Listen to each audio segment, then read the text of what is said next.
Lantaran tidak ngejuk duit jalur, Erlansah salah siko sopir angkot jurusan pelaju warga Jalan Majapahit 6, Kecamatan Seberang Ulu 1 Palembang, jadi korban perusahaan oleh wong yang tidak dikenal. Atas kejadian tersebut, korban datangi Polrestabes Palembang bikin laporan polisi.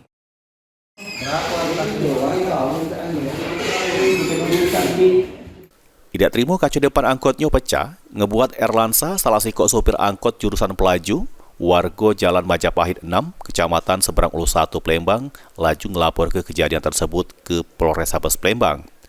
Sama petugas piket pengaduan, Erlan ngomong ke kejadian tersebut pada hari Rabu, tanggal 30 Oktober 2024, sekitar jam setengah 4 sore. Kejadiannya debek berawal pas korban lagi mangkal nyari penumpang di Jalan Teguruk Permai, tepatnya di bawah Ampera, Kelurahan 16 Ilir, Kecamatan Ilir Timur 1 Palembang.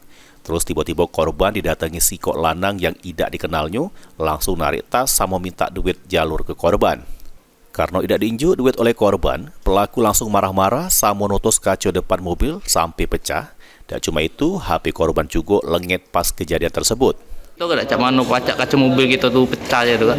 Kita dengan dari jadi belum datang dari pasal 16 dulu, nak minta duit narik ini, dati juga di langsung masih nak narik kertasnya pokoknya ada nih, langsung tak tunjuk tahan ke depan macam kaca depan tu.